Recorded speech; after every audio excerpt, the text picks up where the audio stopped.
차기 대선 주자 지지율과 관련된 여론조사 매달 나오고 있는데 지난달 차기 대선 주자 선호도 결과가 나왔습니다.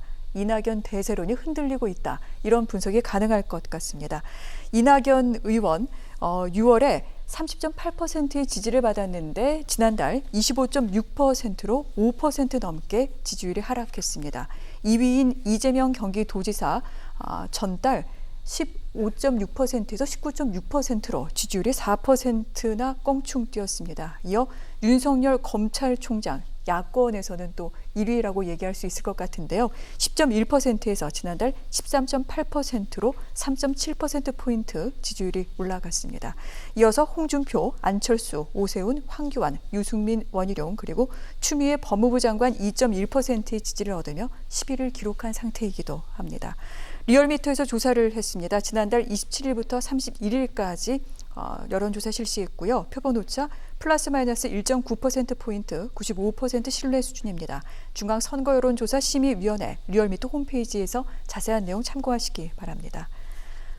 이낙연 의원은 4월에 40%대 지지에서 지금 계속해서 하락해서 이제 7월에는 20%대까지 내려갔습니다. 그런 가운데 또 이재명 경기도지사의 추격세가 만만치가 않은데 이 같은 여론조사 결과 장혜찬 평론가께서 좀 분석을 해주시죠. 그러니까 우리가 마라톤 할 때도요. 1등보다 2등이 달리기 훨씬 편하다고 하거든요. 왜냐하면 1등 같은 경우는 선두에서 맞바람을 직접 받아야 되는데 2등 같은 경우는 1등이 그 방패망이 역할을 하니까 일부러 선수들이 2등을 하다가 마지막에 치고 나가는 전략을 구사하기도 한다고 합니다. 마찬가지로 이낙연 의원 같은 경우는 총리 재임 시절부터 너무 일찍 여권의 압도적인 대선 주자로 1위를 했던 부작용이 이제 나타나고 있는 것이 아닌가. 네. 이분이 또 당대표에도 도전하다 보니까 주요한 현안이나 이슈가 있을 때마다 본인의 발언이 민주당이나 정부를 대신할 수 있기 때문에 좀 지나치게 원론적이고 신중한 답변만 해왔어요. 그래서 인터넷상에서는 이낙연씨 화법이라고 하는 다소 이낙연 의원의 애매모호한 태도를 비꼬는 패러디물도 굉장히 많이 생기기도 했었거든요. 그런 만큼 이 부자 몸살이기, 그러니까 1등의 몸살이기가 국민들의 신뢰를 받지 못하고 있다. 그렇다면 전당대회 이후에 당대표가 만약에 된다면 이전과는 완전히 다른 명쾌한 모습을 보여줄 필요가 있다는 게 이낙연 의원의 숙제가 된 것 같고요. 또 한 가지 정치적으로 보게 되면 이재명 경기지사를 친문이라고 보는 사람은 아마 전국에 아무도 없을 겁니다. 물론 이분들이 그 친문 당원들에게 계속해서 또 러브콜을 보내고 있습니다만 이재명 지사를 지지하는 분들은 보다 강성의 진보적인 성향을 가진 분들, 민주당 내에서도 정책적인 결이 어떻게 보면 정의당과 비슷한 분들, 조금 더 왼쪽에 있는 분들이 이재명 지사를 많이 지지하거든요. 이낙연 의원은 어떨까? 이낙연 의원도 사실 정통 친문의 적자라고 보기에는 애매한 부분이 있죠. 네. 정치 개파적으로 봤을 때. 사실 뭐 김경수 지사와 비교해보면 친문의 색채가 더 옅기도 하고요. 그렇다고 해서 확실히 청와대나 대통령을 향해서 쓴소리를 할 수 있는 이런 소신 있는 계열일까? 그것도 아니거든요. 이 정부의 총리 출신이기 때문에. 그러면 결국 이낙연 의원의 색채가 되게 애매해지는 겁니다. 정말 친문들의 지지를 전폭적으로 받기에도 2% 부족하고 여당 내 야당 역할을 하는 과거 이명박 정부 때 박근혜 전 대통령이 했던 그 역할은 이미 이재명 지사가 먼저 하고 있고 여기서 자신만의 색깔을 어떻게 잡을 것인가가 아마 이낙연 의원의 가장 큰 고민이 될 텐데 지금 이낙연 의원이 무조건 이제 하락세에 접어들었다 해서 대선 주자로서의 생명력이 끝났다고 보긴 이르고요. 전당대회 결과 그리고 당대표가 된다면 그 이후 첫 한 달이 아마 이낙연 의원에게 있어서 가장 중요한 시기가 되지 않을까 싶습니다. 네. 다음 달 9월이 가장 중요한 시기가 될 것이다 이렇게 말씀을 해주셨는데 이재명 지사의 추격세가 만만치 않은 만큼 또 저희 궁금하잖아요. 1, 2위 간의 지지율이 교차될 가능성은 혹시 있는지 만약 그렇다면 그게 언제쯤일지 아마 또 궁금하신 분들도 많을 것 같습니다. 어려운 질문인데 교수님 어떻게 보십니까? 어려운 질문이네요. 네. 일단 저는 이렇게 생각해요. 이낙연 의원 같은 경우에 대표 지금 출마를 했기 때문에 대표 경선 결과가 어떻게 되느냐가 중요하다고 보거든요. 이게 네. 첫 번째 우리가 봐야 될 포인트라는 생각이 들어요. 뭐 지금 상황으로만 본다면 현재 상황으로 이낙연 의원이 당선 가능성이 높기 때문에 컨벤션 효과가 나타나면 골드크로스가 일어날 가능성은 낮아요. 왜냐하면 컨벤션이 끝나고 나면 1차적으로 뭐 지지율이 조금 오를 수 있거든요. 그러면 이재명 지사 같은 경우는 지금 현재는 그냥 지사직을 유지하고 있는 거고 대표로 당선되고 나면 대표 당선 이후에 일정 부분 이낙연 의원의 지지율이 약간 오를 가능성이 있습니다. 그래서 그 부분은 만약에 이낙연 의원이 이제 대표가 안 되신다고 하면, 떨어지신다고 하면 그때는 이제 골드크로스가 일어날 가능성이 있죠. 그러니까 첫 번째 포인트는 그 지점이라는 생각이 들고요. 그리고 나서 이제 대표가 되셨다는 가정하에 말씀을 드리면 이낙연 의원이 대표되고 나서 그 뒤부터는 언론의 노출도가 점점 커질 겁니다. 그리고 지금처럼 이렇게 조심스럽게 발언할 수 있는 기회가 많지 않을 겁니다. 네. 언론이 계속 조명할 거고요. 모든 현안에 대해서 본인이 의사를 표명할 수 있는 상황이 오게 될 겁니다. 그랬을 때 어떤 모습을 보여주느냐, 또 만약에 당에서 결정할 사항이나 아니면 정부 여당 간의 어떤 협의 문제나 이런 문제에서 어떤 스탠스를 취하느냐에 따라서 지지율이 변동이 가능하다고 봐요. 그러니까 1차적으로는 대표 경선에서 어떤 경우가 나오느냐 문제. 네. 두 번째는 대표되고 나서 그 다음에 언론에 노출을 하면서 어떤 모습을 보여주느냐가 골든크로스가 일어날 수 있느냐 없느냐를 결정하는 결정적 요소가 될 겁니다. 지금과 같은 태도로 계속 가면 대표가 되고 나서도 계속 가는 건 제가 볼 때 어렵다고 보거든요. 그리고 지금은 그냥 뭐 제3자 화법이라든지 네. 본인 좀 한 발 뒤로 물러서서 얘기하는 화법도 통할 수 있지만 대표가 되고 나면 그렇게 할 수가 없어요. 뭔가 결단을 내려야 되고 뭔가 마지막 본인이 최종적인 어떤 발언을 해야 되는 자리에 앉아야 되기 때문에 그렇게 되면 본인의 선명한 어떤 색깔도 드러날 것이고 네. 본인의 위기 관리 능력이라든지 아니면 거대 여당을 이끌어가는 리더십이 충분히 검증될 수 있는 시간이 될 거다. 그래서 그 지점에서 이낙연 의원이 어떤 모습을 보여주느냐가 결국은 골든크로스가 일어나느냐 안 일어나느냐 결정하는 중요한 계기가 될 거다 이렇게 생각이 됩니다. 그렇군요. 전당대회가 끝나고 난 뒤부터가 진정한 승부의 시간이 될 것도 같습니다. 그런데 이번에 알려드린 여론조사 결과를 보면은요, 윤석열 검찰총장 정치권 입문도 하지 않았는데 야권에서는 가장 앞서가는 모양새고요. 추미애 법무부 장관이 그 전달에는 이름이 없었습니다만 10위에 이번엔 이름을 올렸습니다.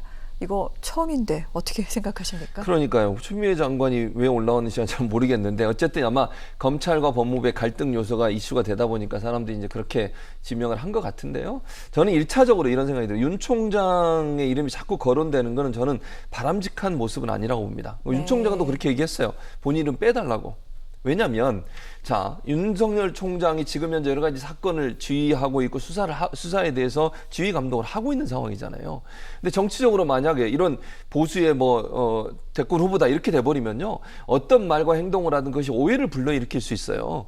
검찰총장이 예컨대 나중에 보수 진영의 대권 후보가 된다고 하면 그분이 정말 공정하게 말을 하고 공정하게 얘기를 해도 그건 해석이나 공격하는 입장에서 보면 정치적 행동에 이렇게 판단할 수밖에 없는 거잖아요. 그래서 저는 총장으로 있는 동안은 그냥 총장으로 역할을 잘 하실 수 있도록 놔두는 게 저는 필요하다고 생각해요. 그분이 자꾸 정치적으로 무슨 대권 후보가 된다 이런 얘기가 자꾸 나오면 나올수록 본인의 의도와 관계없이 여론이나 아니면 공격하는 입장에서는 그분을 자꾸 정치적인 메시지다, 정치적인 판단이다, 정치적인 행동이라고 오해해서 불러올 가능성이 있다는 거죠. 네. 저는 가능한 한 검찰총장은 그 직을 마칠 때까지는 보호를 해줘야 한다고 생각을 해요. 그래야 본인이 하시는 모든 일이나 아니면 결정이 네. 오해를 불러일으키지 않습니다. 그러니까 본인도 그래서 대권 후보로 자기를 넣지 말아달라고 해서 욕을 하고 있는 것이고요. 그리고 만약에 본인이 뜻이 있다면 검찰총 그만두고 나오셔서 하셔도 되잖아요. 그때 가서 얼마든지 저는 조사도 이루어질 수 있다고 보고 그렇기 때문에 지금의 상황에서 자꾸 정치적으로 여든 야든 검찰총장을 이렇게 정치적인 인물을 정치인화하는 것 자체가 검찰에서 하는 모든 일에 대해서 상당히 네. 부정적인 영향을 미칠 수 있는 요소가 있다는 점에서는 저는 그렇게 바람직한 모습은 아니라고 봐요. 그리고 본인도 그렇게 말씀을 하셨으니까 정치적인 입장에 자꾸 접근하는 것을 좀 삼가했으면 좋겠다는 생각이 들고, 추미애 장관은 아마도 이제 아까도 말씀드린 것처럼 검찰과의 갈등 이런 문제가 부각이 되다 보니까 이슈가 된 것 같은데 법무부 장관도 마찬가지입니다. 저는 그러니까 두 분 다 어쨌든 여러 가지 이슈에 이렇게 함께 있는 그런 상황에서 대권 후보로 자꾸 오르락내리락 하는 것은 본인들의 행동 하나하나 말 하나에 상당한 정치적 이해관계나 아니면 해석이 붙을 수 있어서 약간 저는 부정적으로 보는 관점입니다. 네. 이 같은 법무부 장관과 검찰총장이 대선 주자로 꼽히는 데 대해서 검찰 내부에서도 불만이 많다, 이런 얘기가 나오는 것 같습니다. 어떻습니까? 전례를 찾아보기 힘든 것 같습니다. 검찰총장과 법무부 장관이 동시에 이 대선 주자 여론조사에 이름이 오르내린다는 것 자체가요. 그런데 윤석열 총장 같은 경우는 여러 논란이 있었고 본인의 최측근이 이 수사를 받는 과정에서 몸싸움 논란까지 있었잖아요. 그럼에도 별도 입장 밝히지 않았고 최근에 메시지를 냈던 것은 신임 검사 임명 환영회에서 연설을 한 겁니다. 여기서는 검찰총장으로서 신임 검사들에게 메시지를 안 전할 수 없는 그런 행사였던 것이고, 그에 비해 추미애 법무부 장관 같은 경우는 국회 갈 때마다 제가 봤을 때는 틈만 날 때마다라는 표현을 쓰고 싶은데 윤석열 총장이나 검찰을 향해서 또는 심지어 부동산 문제를 향해서까지 본인의 메시지를 적극적으로 내왔거든요. 이분이 최근에는 법무부 장관인가 국토부 장관인가 헷갈려하는 국민들이 있을 정도로 네. 부동산 문제 등 전방위적으로 관심을 표명해 왔는데, 그렇다면 저는 똑같이 대선 주자 이 여론조사의 이름을 오르내린다 하더라도 윤 총장 같은 경우는 본인이 그것을 원하지 않았을 가능성이 높다. 반면 추미애 장관 같은 경우는 본인의 이름이 드디어 올라간 것에 대해서 내심 회심의 미소를 짓고 있지 않을까, 정치적으로 또 정치인 출신이시기도 하고요. 그런 생각이 들고, 가급적이면 두 사람 다 적어도 이 법무부 장관이나 검찰총장직을 수행하는 동안은 네. 이러한 여론조사의 이름이 오르내리지 않는 게 맞는데, 이 여론조사 조사 방식이 객관식으로 여러 사람의 이름을 올려놓고 선택하게 하는 것이 아니라 요즘은 아예 그냥 주관식으로 국민들이 전화를 받아서 직접 말하게 하는 거예요. 네. 그렇다면 본인들이 뭐 이름에 안 들어가 있는데 우리 국민들이 주관식으로 이 사람들 이름 말하는 걸 우리가 또 그런 말 하지 마세요라고 강제할 수도 없는 부분이거든요. 다만 왜 검찰총장이 또 왜 법무부 장관이 이렇게 많은 국민들의 관심을 받게 됐을까? 그 원인은 과연 어디에 있을까? 그 부분에 대해서는 정치권이 한번 스스로를 돌아보면서 우리가 검찰총장을 때렸던 게 오히려 검찰총장을 키운 거 아닌가? 반대로 법무부 장관을 과하게 비판했던 게 네. 법무부 장관을 키운 건 아닌가 하는 그러한 고민도 해봤으면 하는 마음이 듭니다. 그러면 통합당은 어떤 생각을 하고 있을까요? 아무래도 장평론가님께 여쭤봐야 될 것 같습니다. 김종인 비대위원장이 윤석열 검찰총장 관련 질문에 답을 하셨네요. 뭐 일단은 검찰총장 자리에 있기 때문에 신뢰라고 말을 했고, 만약 검찰총장 자리에서 내려오게 된다면 본인 의사에 따라 대선 후보가 될 수 있을지도 모르겠다. 조금 열어놓았죠. 가능성은 열려 있습니다. 네. 지금 어떻게 보면 윤 총장을 야권 후보로 봐야 될지 여권 후보로 봐야 될지 애매모호합니다만 어쨌든 주요한 후보가 된 것은 사실로 보이는데, 저는 실질적으로 이분이 미래통합당이나 범보수 세력의 대권 후보가 되기는 어렵다고 보고요. 왜냐하면 지금 많은 이 보수 당원들이나 지지자들이 윤 총장이나 한동훈 검사장 응원하고 있습니다만, 과거 박근혜 전 네. 정부의 대통령을 비롯해서 주요한 인사들을 전부 다 수사하고 구속시킨 그 핵심 수사팀입니다. 그런 만큼 보수의 전통적 지지자들의 마음까지 이분들이 사기는 힘들 것이다. 지금 정부와 대립하는 모양새 때문에 응원을 받고 있지, 대선 국면에서까지 이만큼의 지지도가 유지되기는 힘들지 않을까 개인적으로 보고 있고, 윤 총장 개인의 입장에서도 네. 검찰총장 내려오자마자 야권으로 가게 되면 본인이 정치검찰이라는 여권의 비판에 그대로 사실상 나 정치검찰 맞았어라고 인정하는 꼴이 되기 때문에, 설령 나중에 정치를 하더라도 저는 어느 정도 일정 부분의 시간차를 상당히 둘 것으로 예상을 합니다. 그러한 개인적 전망 때문이라도 다음 대선에서 우리가 윤석열 대선 후보를 볼 가능성은 아직까지는 많이 낮지 않을까 싶습니다.